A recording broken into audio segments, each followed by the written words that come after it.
You're listening to Civic Media. You can tune into any of our live shows on any radio station across the state with the Civic Media app. Find us in your phone's app store and listen anytime, anywhere. Broadcasting live from the Civic Media Studios in Green Bay, this is Nite Lite with Pete Schwaba, your inside source on everything entertainment from Wisconsin to Hollywood.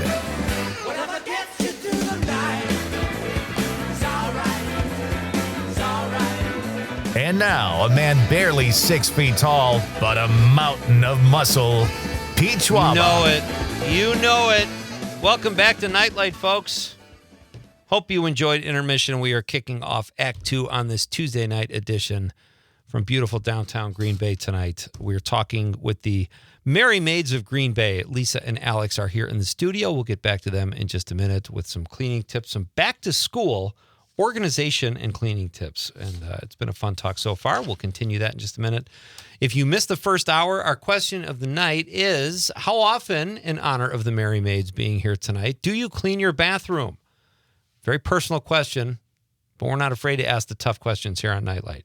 Let us know how often you clean your bathroom. We've had some, I think people are lying, Conrad. I'm not going to lie. I'm not going to, I think, like I say once a week, ideally, but also as needed.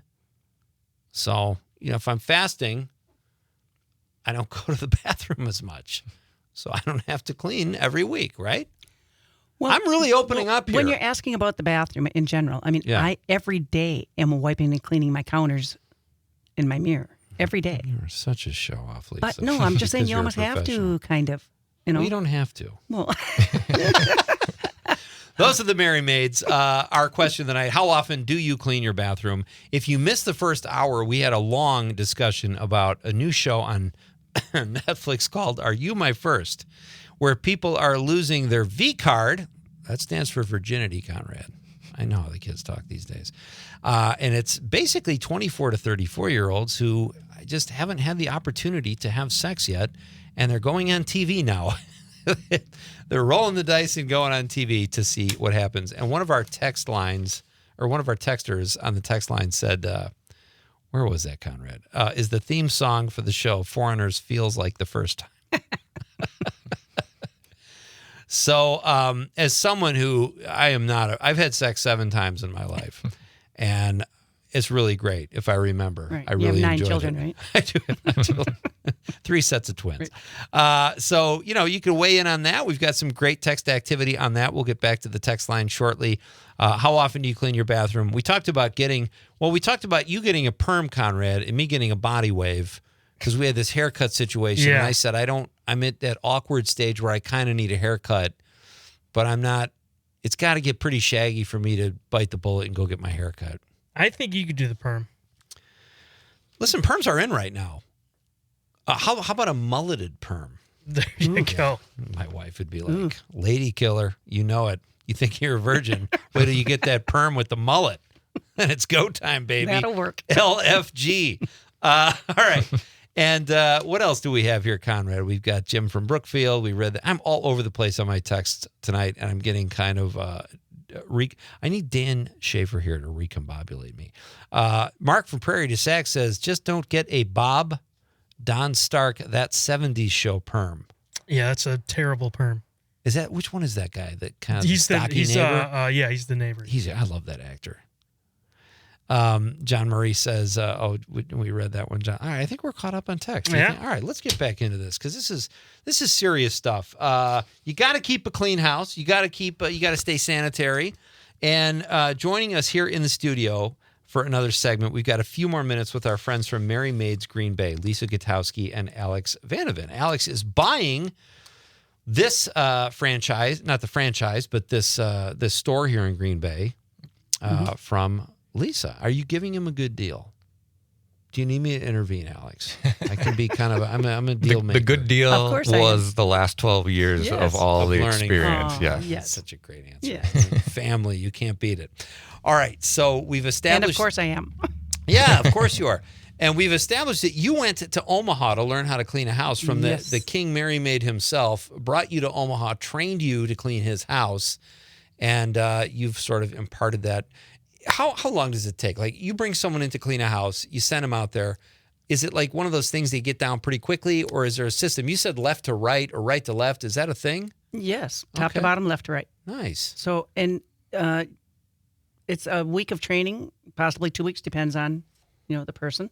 And they go, and it does, because not everybody cleans the same way and as fast or slow. If you're slow, it's okay too. Sure. If you're fast, you better be good. Yeah, right. Don't miss a spot. Right. But where does the left to right come from? Why is that just something that's easier to remember if you have a routine, or is there some Correct. sort of so every science room, behind top that? to bottom, left to right, just keeps you in the same In the format same- all the okay. way through. Yeah. Oh, I like that. Okay. And you guys have both established you have pretty clean houses. I have a 2-year-old and a 5-year-old, so we do our best. But yeah, I mean, I do use Maids as well, so they know when give yourself a deal? when Maids is coming in. It's time to pick up the house and get the toys put together and all that sort And of the stuff. kids help with that Oh too. yeah, 'cause absolutely. Assigning the kids some chores is not A little unreasonable. A little Yeah. competition, Yeah, we'll do a 10 to absolutely. 15 minute competition to see who can pick up the toys the fastest. Do the And kids fall for that? That's like being in the car and going, let's see who can be my quiet the longest. 5-year-old does, but Okay. the 2-year-old no. Yeah. Well, at our house, it was you get some extra screen time because screen time is like gold. Oh, yeah. So sure. they get some extra screen time if they help. Nice. And so putting your dishes away after every meal into the dishwasher, everybody has to do their own. Wow. So nobody's one job is to clear off the table. Everybody does their own. Yeesh, you guys are tough. So that, and you have that here on your summer cleaning tips. Make it a game. Turn chores into fun challenges for kids. Try 5-minute toy pickup or laundry sorting. A laundry sorting race.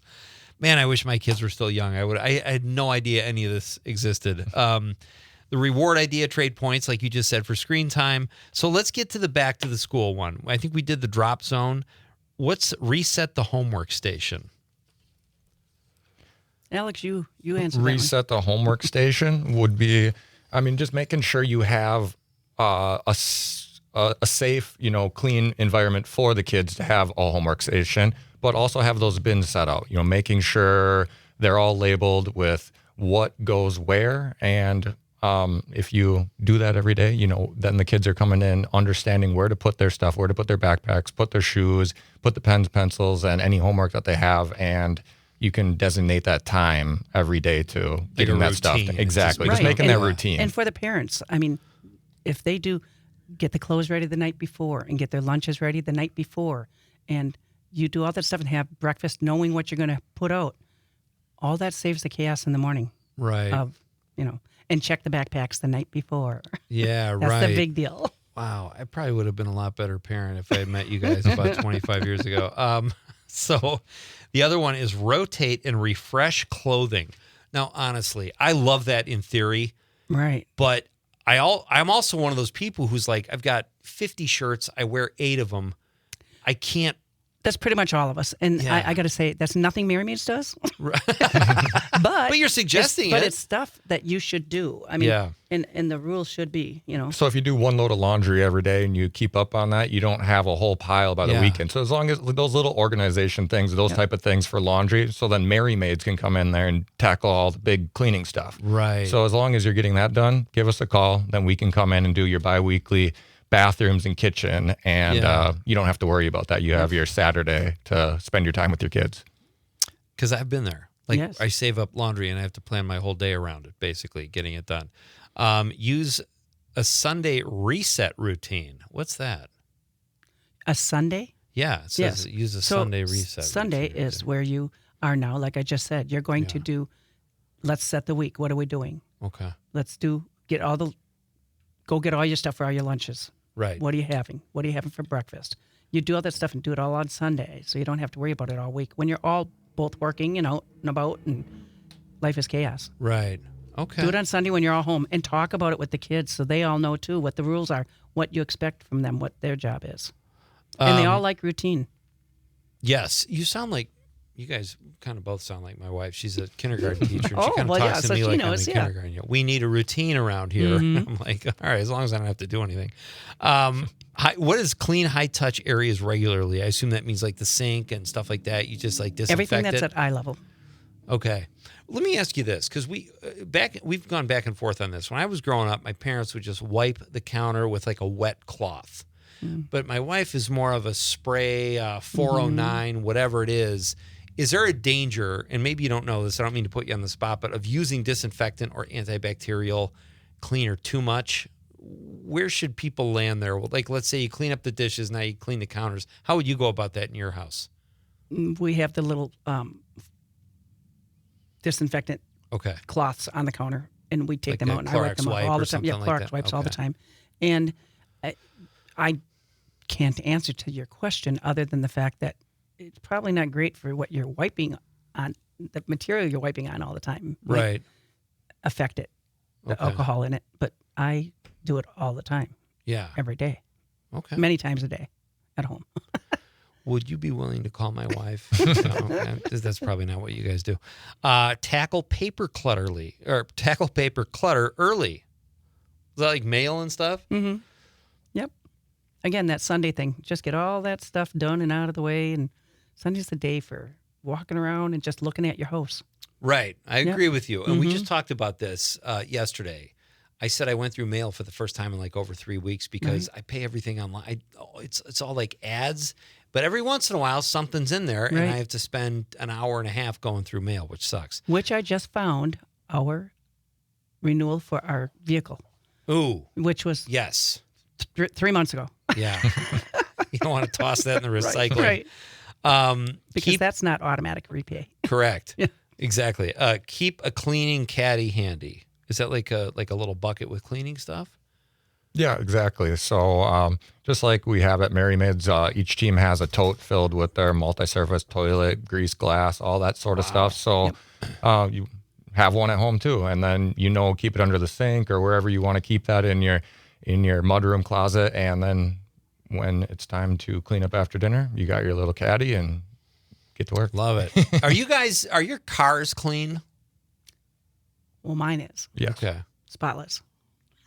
I mean, you are professionals. I expect everything in your life should be. No, not everyone's. Where's the chink in the armor for both of you? You can open up. This is radio. I don't mean to make anyone cry here, but let's get personal here. Where do you struggle in your life, either being organized or cleaning? The entryway or foyer, back by the garage. For us, now that school is starting too, the kids coming in, kicking off their shoes, trying to hang up their jacket, all that sort of stuff, just teaching them that. But it ends up, being like the Bermuda Triangle of that area where you're missing a shoe every day or something. So that's why you go back to those bins. The bins are good. The things that hang up your backpack are good, and all of that. I love it. All right, so I have to ask you, this has been fun. Thank you for the tips, you guys. Lisa and Alex are here from Maids. Lisa's been the owner for 34 years. She's selling it to her nephew, Alex. Alex, where can people find you guys? Just social media or? Yeah, www.marymaids.com/Green Bay. You can give us a call at 920-434-9308 and reach us at either one of those. And if you go to our website, you can get a quote right online as well, too. Outstanding. Clean it up, folks. Tighten up. Give them a call. They won't let you down. Thanks, Pete. Next time you guys are here, we'll talk more about TV. Sounds good. But I got kind of into the cleaning stuff because I need the help. So, all right. When we come back, Sean Hanish is here, the director of the documentary Just a Bit Outside, the story of the 1982 Brewers. We will catch up with our pal Sean after this very short break. It's Pete Schwaba and Nite Lite on the Civic Media Radio Network. And you go to the sound, but you hear that fast train. Ooh, fast train.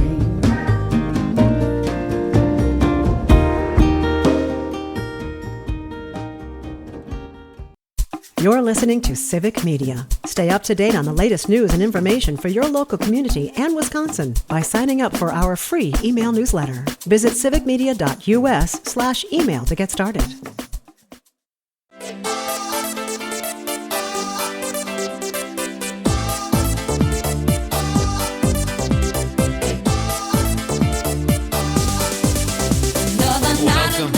Welcome back, folks. Great to have you here with me tonight, lighting up the night as we do every night here. Conrad Krieger working the board. We will have Sean Hanish here in just a few minutes talking about his documentary, Just a Bit Outside, the story of the 1982 Brewers. And this got me thinking, the reason I wanted to have Sean on is because I knew the Brewers streak would end as soon as I reached out to him. But I wanted to talk to him because I feel like his documentary might have inspired the Brewers. Like, Yeah. it's this great documentary about how the city rallied behind a team that came in second place, basically were the runner-ups. So I feel like these Brewers are probably like, if we win, this town is going to go crazy, and they're the hottest team in baseball right now. So we'll get Sean's opinion on that and talk a little bit more about his documentary, which is so fun. If you haven't seen it, you have to check it out. Here's Conrad's dad checking in. Did you see this? I did, yes. He says, this is Steve from Florida. Conrad's dad says, Pete, I got to say, when Paula and I visited Conrad some weeks back, he showed us the WGBW studio. We were very impressed by the welcoming smell and cleanliness of the left to right spot on studio. Well, your dad writes a good text. Yeah, he does. Mom, too. Yeah. And then Nick from Marshall says he cleans his bathroom once a year. Okay. Yeah, I think That's not a bad deal if you have 50 bathrooms in your house. that's too many times. That's too many. You guys should get together and have like a cleaning day. I feel like I missed a text. I don't like to miss a text, Conrad. Are we good? Are we caught up? Yeah, you're good. Oh, we got a stream comment. Dave says, I have magic toilets. I have magic countertops. It seems like once a week, and bam, it's done. Well, there's a lot of typos, Dave. Dave, this is very unlike you. He says, I take care of the poop volcano green lava orange marks daily. What the hell has gotten into Dave tonight? Wow. Way too much information, dude. But good to have you back. All right. So it is my pleasure, folks. This next guy and I have become friends. We met through our pal Todd Alba. This is what people do here. We network and we build friendships here at Civic Media and specifically here at Nite Lite. He is a director of many movies, a very talented guy, but his most recent effort is the 1982 Brewer documentary I just mentioned before, Just a Bit Outside, the story of the 1982 Brewers. He joins us now over the stream, a native Wisconsin son, and our pal Sean Hanish. Hey, buddy. Hey, how you doing, Pete? Doing very well. It's great to see you. It's really great to see you, too. It's great to hear from you last week, and happy we could jump on. I just, here's what happened, Sean. Here's my way of thinking. My dad is so in, we're Cub fans. We're originally from Chicago, and he is just like, all year I've been getting updates daily about the Cubs game. Instead of watching highlights, I get my dad's rundown, which is fine. And he's like, they got the best record in baseball, Pete. I said, I know. I'm going to start now because it's August. It's a long season, Sean. So I say, I'm going to start now. The second I start following my team, the Brewers, the team 80 miles to the north goes on a streak like I've never seen before, and my Cubs are 9 games back all of a sudden. So I thought, this is incredible, this run they've had. So I thought, we got to talk to Sean. You must be thrilled. Oh, I mean, of course. Yeah. I mean, I've been a Brewers fan since I could put together my first 2 thoughts. So, I mean, it's really an incredible. After the summer of 1982, which was the best Brewers summer ever, until this summer. I mean, it's such a special thing to be able to watch a group come together and gel and have chemistry. And frankly, I think they're all really good friends. It's fun. I mean, I know you're a Cubs fan, but I got to tell you the whole. It feels like sometimes we're playing a video game. I bet. I mean, I bet it you does. don't win. Just don't. This is baseball. 2 out of 3 is great. Right.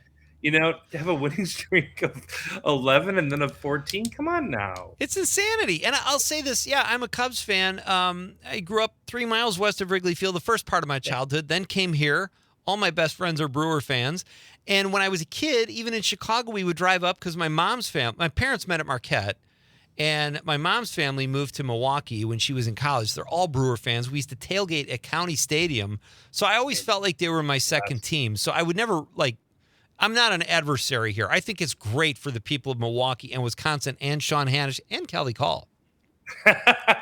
Well, I mean, it's pretty phenomenal that, I will admit we've seen that when the Brewers do well, people tune in and, find the movie and they watch it either for the first time or they watch it again. And we're over the moon. I mean, listen, the making of that movie was such a career highlight. And then now, just to see people, to get all the feedback from people, which has been astonishing. I mean, I still can't believe we're at 100% audience rating on Rotten Tomatoes like that. Again, that's like the Brewers streak. Like, these things don't actually happen in nature. Right. But it's, I'm really happy for all of the young fans, because they will be able to look back, no matter how the season ends. They'll be able to look back and go, that summer of 2025 was the best summer of baseball in my life. And I mean, for me, this is like my, 82, of course, I was 14. You can't beat that. Yeah. But I'm having so much fun this summer. And my son is watching games with me. He grew up here in Pasadena, but he's a Brewer fan through and through. He can't stand the Dodgers. And with my dad, and my whole family. In fact, I drove up to Palm Desert to spend time with my family, and my dad has got out of the hospital, so we all watched the game Saturday together, and watched Monasterio hit that unbelievable home run. So I don't know, it's special. The Brewers are special. They have a special group of fans. I mean, a number of teams do. Obviously, the Cubs do as well, but. No, but I think, as in your documentary, as you showed how special those fans are, we're going to talk about that after the news. Sean Hanish is here. He is the director of the film Just a Bit Outside, the story of the 1982 Brewers. I'm going to ask him a very important question when we come back, because I think his documentary has inspired this team. We'll do that next when we come back. It's Nite Lite with Pete Schwaba on the Civic Media Radio Network.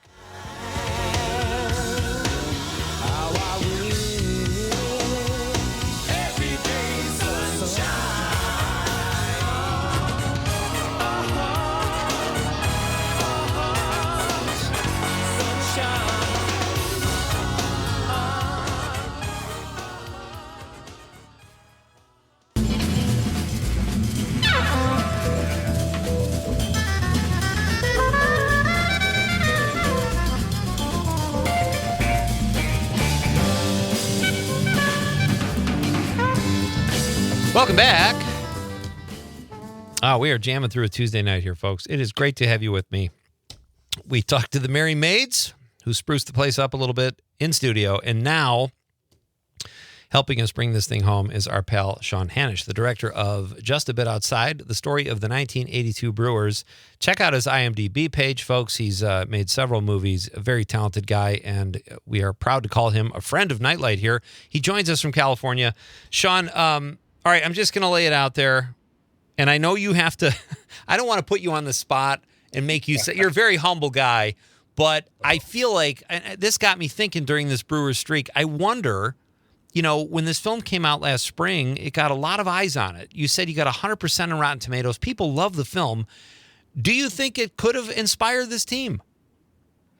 Pete, when you emailed me that question you weren't the first person who's mentioned it. And listen, you clearly, the team is playing. The front office put together an amazing squad. These guys have a ton of pluck. They don't give up ever on any pitch, any at bat, or any inning. Got a great manager. So here's what I can tell you. I mean, if it has, that's on the players themselves. That's awesome. I don't have any confirmation if any of them have seen it or not. Perhaps a couple have, perhaps they all have. What I do know is that the fans that are attending the games, the diehard Brewer fans, there's a really good chance a good percentage of them have seen the movie or at least seen the trailer. And so I think one thing that I think people take away from the film is just a real sense of pride in the community, in the city, in the state, and how much we love our teams, because I think we love our teams harder than any other state. I think we love them hard, and that was born out to bear in the parade that we threw. So it's back in '82. So it's kind of like I feel like there is a decent percentage, maybe it's small, maybe it's 10%, maybe it's 20%, maybe it's 50%. That go to these games and they're like, wait, I've I was a Brewers fan before I saw Just a Bit Outside, but like the movie helps give context and really kind of we're creatures that live through narrative, through storytelling. Yeah. And I think what that story tells us is that long before the Brewers, there were the Braves. Long before the Braves, there were the original American Association Brewers. We're a baseball city. We're a baseball state. We've always had great fans, and it's something to really take pride in. And so if they, come out to an extra game because of it, if they yell a little louder, if they are wearing a jersey with extra pride, I could see, they've said that, Murphy's said some of these crowds are they're absolutely bonkers. And listen, they should be bonkers with or without the movie, because the team's been playing so great and the games have been so exciting. But I don't know. I mean, I think I do think it helps to create at least a beginning and a middle to the story that's the Milwaukee Brewers on their way to a championship. I think it reminds people great players have played here, that we're actually a championship city if we win, or even if we lose in the 7th game of the World Series. So I don't know if that answers your question. No, it does. And the reason I was going there with that question was because I feel like if some of the players have seen it, or coaches, front office, whatever, and saw how the city responded to not even winning, to being the runner up to the Cardinals, they might be like, can you imagine what the heck this place is going to be like if we actually do win? And ball players don't need something to motivate themselves, but I also feel like that couldn't help but motivate them if they saw that or knew that, if that makes sense. I think so. I mean, if the players have seen it, or, and I hope some of them have. Sure. I mean, to know that the fans have your back no matter if you win or lose. Yeah. As long as you play hard.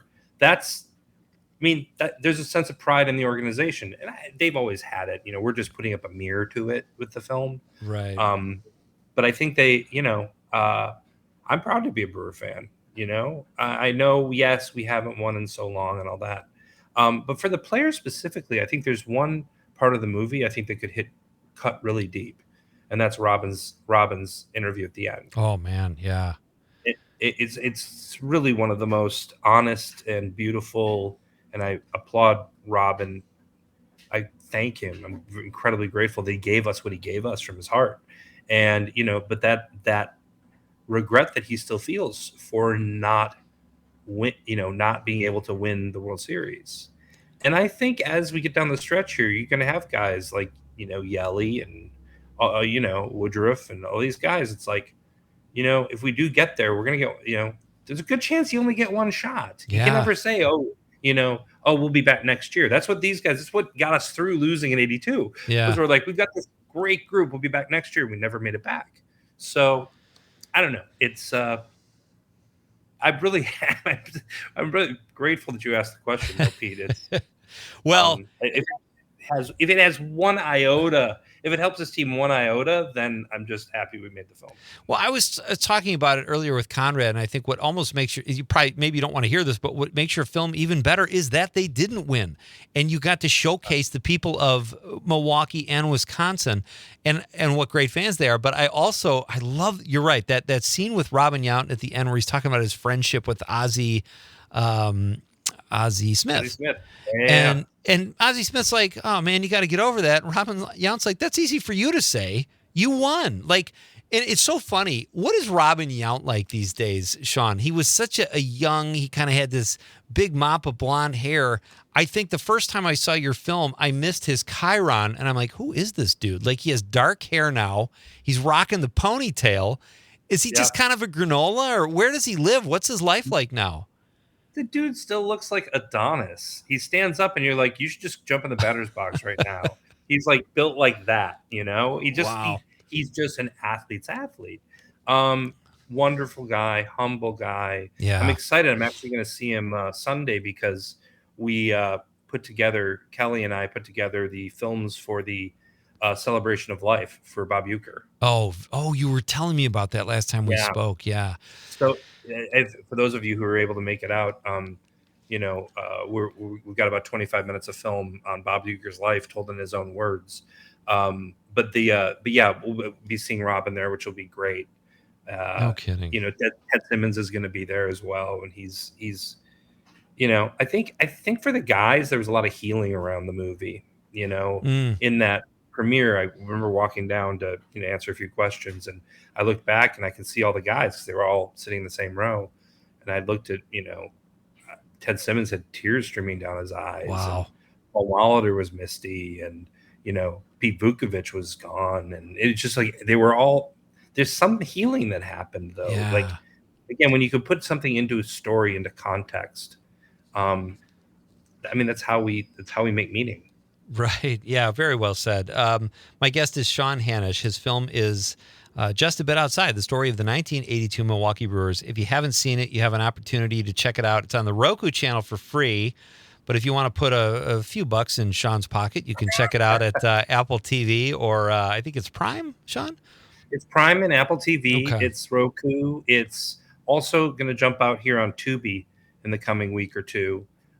So it's starting to get available in a number of different places. It's a great film, and it will make you proud. If you're a Brewer fan or just a Wisconsinite, it'll make you really proud at the way the fans behaved.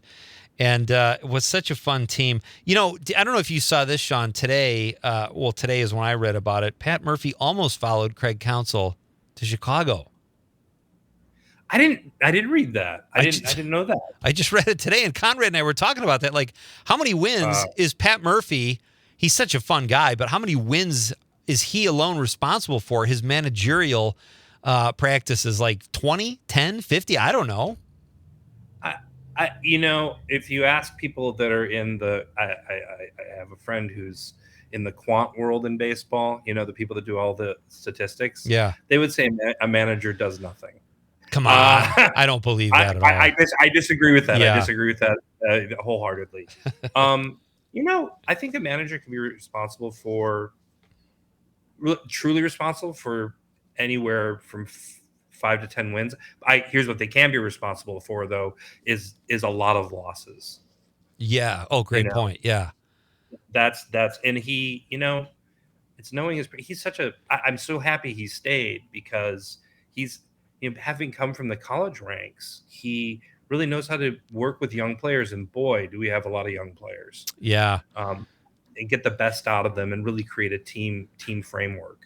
He's the right guy. It reminds me a lot of Harvey Keene. Really, he's probably the most Harvey Keene-like, Harvey being the manager of the 82 Brewers, like manager the Brewers have had since Harvey, in that how he gets along with players, how he communicates. He's so mellow in the pocket, pancake. Get out of here.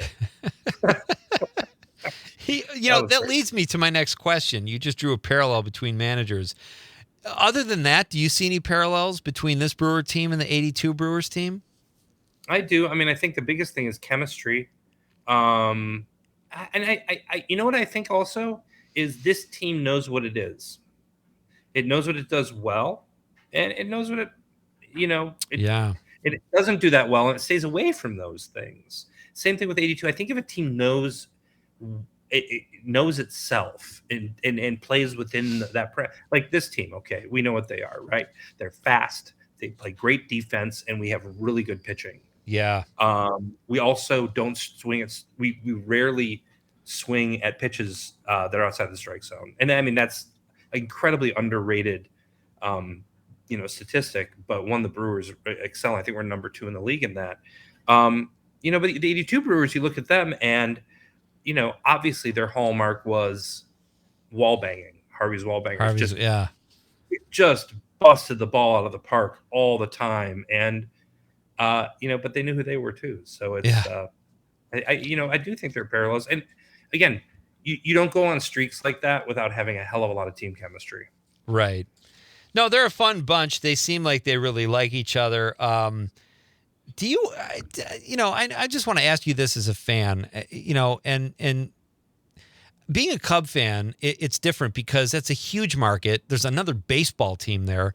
But I feel like if I lived in Milwaukee or Kansas City or even St. Louis, it would bother me that these big metro market teams have an advantage. Do you think MLB would benefit from doing more like a profit sharing thing like the NFL does?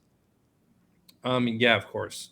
Yeah. I think it would strengthen the league. When the Yankees are crying poverty with what the Dodgers did in the offseason, you're like, first of all, you're like, cry me a river, Yankees. Yeah, right. But I mean, what's happening in Milwaukee right now with the Brewers is the best thing that could possibly happen to baseball right now. Yeah. Because the Brewers are proving, we we can have a really pretty small salary total and be up by 6 or 7 games against the next best team in baseball. Right. Like, it's a great story, and it shows that, a real work. In fact, I rewatched Moneyball last week nice. because they've been calling Brewers Moneyball 2.0. And, it's sometimes you got to, just accept some of the challenges you're given, in that Milwaukee's one of the smallest markets, and, lean into, outthinking the system. It'll make it that much sweeter if they can get over the hump here. We'll have a couple more minutes with our pal Sean Hanish after this very short break. Don't go away, folks. It's Pete Schwaba and Nite Lite on the Civic Media Radio Network.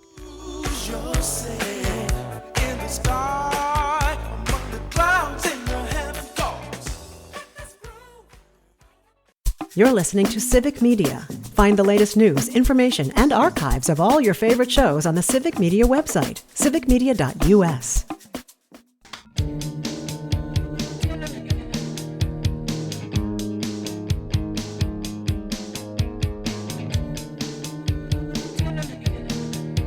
Welcome back. I'm Pete Schwaba. This is Nite Lite. You've got the Civic Media Radio Network. We have tomorrow night, folks. It should be a really fun show. Chris Miklos, the author of Ticktown, will be here.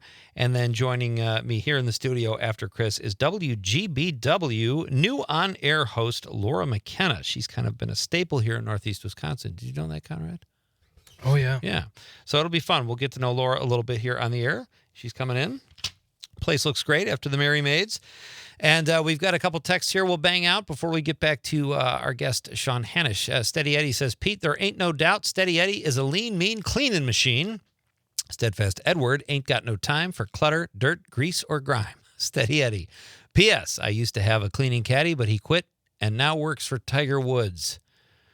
Conrad, do you have a groan button you could hit real quick over there? I appreciate the effort, Steady Eddie. He has a PSS. Christian Yelich hit a home run, number 26. Brewers lead game 2. Brewers lead game 2, 1-0 in the top of the second. All caps, go Brewers. See what I have to deal with here, Sean, on a nightly basis. Just brutal. And then Bridget from the 818 says, I wipe down daily, deep clean once a week. Outstanding. Thank you, Bridget. Thank you, Steadfast Edward.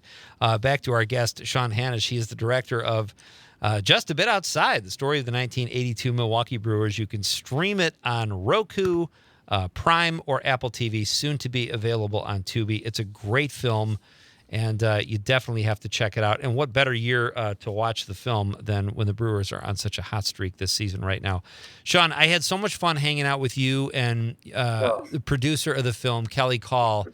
You guys were so much fun. It was great getting to know you at the Wisconsin Film Festival. Do you have anything else planned that you guys are working on? Well, it turns out it was, by the way, echoing everything you're saying, so much fun to hang out. Yeah. Actually in person. And the Wisconsin Film Festival had some real gems this year. Oh, yeah. One of the films, I can't really tell you yet.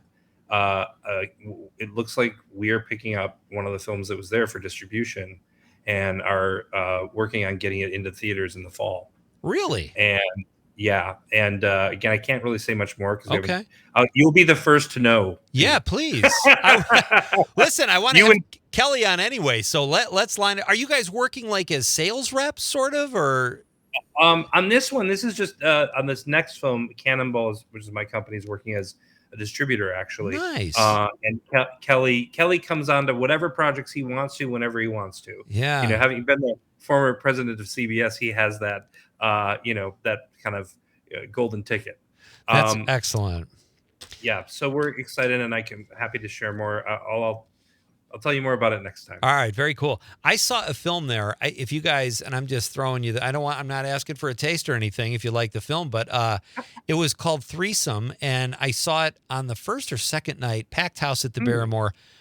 Thoughtful, funny, and a huge twist that I can't believe I didn't see coming, but put it on your radar. Really good film. I will. Thank you for that. Yeah, you're very welcome. All right, so Sean, what let's see. I got so much to ask you, and of course, we're running out of time here. Let's do this. If you had to use one word to describe the 82 Brewers, what would it be? Heart. Nice. I went with gritty just probably because of the mustaches and the bad hair. I don't know, but it was like they just look, and they're drinking at the bar after the games. Same question for the current Brewers, Sean. One word. Togetherness. Nice. Oh, you said that before. You said chemistry, and that's a great way to describe them. All right.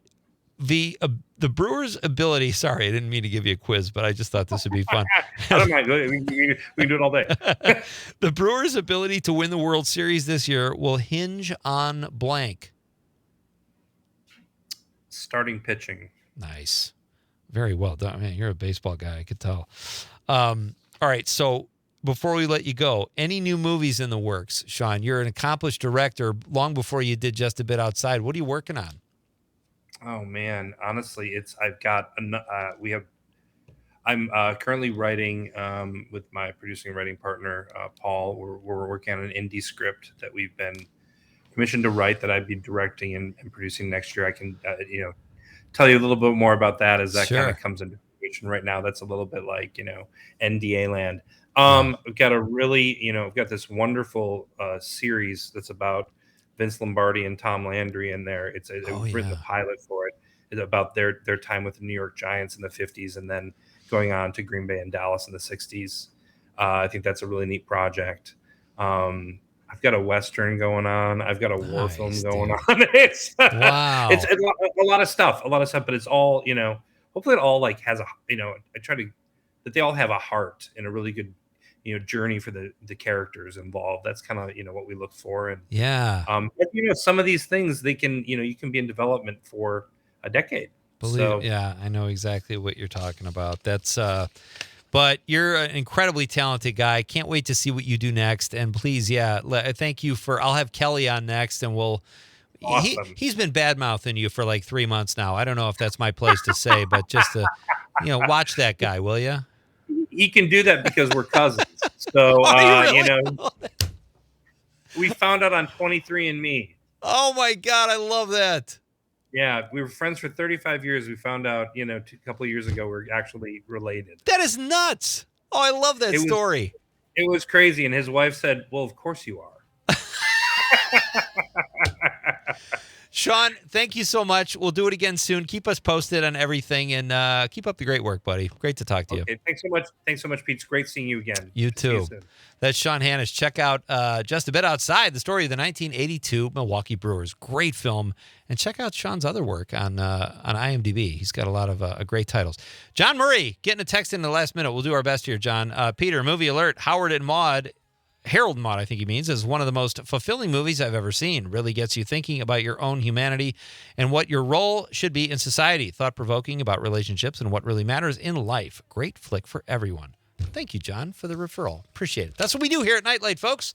We'll be back again tomorrow night to do it all over again. On behalf of the lovable producer, Conrad, I'm Pete Schwaba saying good night, Wisconsin.